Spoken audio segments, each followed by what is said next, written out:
Hello，大家好。今日咧想帶大家行下呢一個香港故宮文化博物館。咁而家咧就進行緊一個好精彩嘅展覽，流動的盛宴：中國飲食文化。咁就係喺3月19號2025年到6月18號2025年展出。咁咧就係喺8號展廳，咁呢個咧就係要俾額外嘅費用嘅。咁其中有一個室咧就放咗一啲提盒，即係好似我哋現代人講嘅野餐盒。首先出場嘅咧就係清朝嘅提盒，咁咧就係用上呢個紫檀木去製作。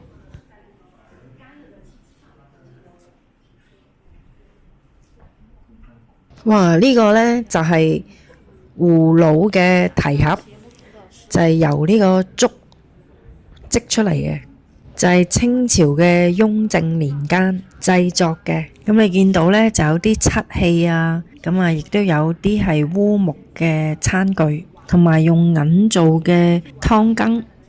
咁跟住落嚟呢就係清朝嘅雕花食盒，就係由花梨木同埋銀嚟到做嘅。咁呢一套呢，你見到呢幾個盒呢，都係波浪形咁樣嘅造型啊，係非常之精美。但係你可以想象呢，呢一個午餐盒呢咁大呢，同埋咁重，佢當時應該都會有好多工人。呢啲呢都係大戶人家嘅一個生活享受。咁呢邊呢就有好多啲好似新年擺放嘅全盒。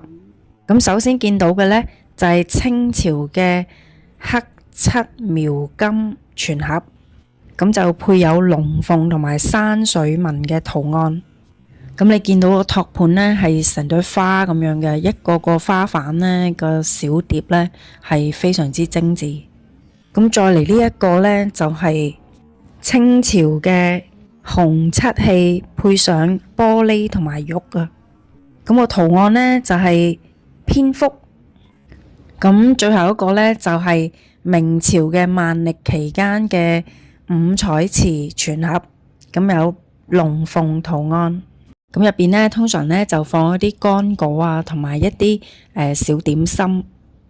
咁啊寓意呢就係祝福啦，同埋好運。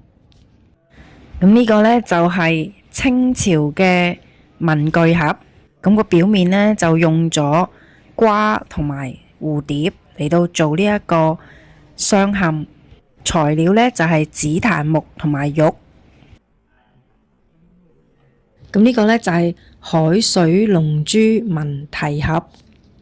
咁呢啲提盒呢就亦都係叫做郵具，咁啊方便呢舊底啲人呢就係攜帶食物啊、餐具啊、茶具等等，咁呢就去戶外呢就係郊遊野餐嘅。咁呢一個呢就係清朝乾隆皇帝時期嘅提盒。咁你見到佢嘅雕嘅龍呢係好精緻、好細膩啊！咁呢就有唔同嘅櫃桶仔啦，咁啊可以放茶壺啊、茶碗啊、茶罐啊，甚至乎係個托盤咁樣咯。咁你從呢一個工具呢，你可以睇到當時嘅人呢係好識得享受生活。咁跟住落嚟呢，就有啲清朝嘅多寶盒。咁你見到呢，就會有啲玉器啊、瑪瑙啊，同埋一啲蜜蠟。咁而最後呢個呢，你會見到係比較似一個文具盒咯。咁啊，即係畫山水畫嗰啲呢，咪見到有啲圖章啊、印台之類嘅物件。咁亦都係當時呢啲文物收藏嗰啲人呢，嗰啲玩具盒。今日嘅介紹就到呢度啦，多謝大家按讚、分享、訂閱，歡迎大家打賞，拜拜。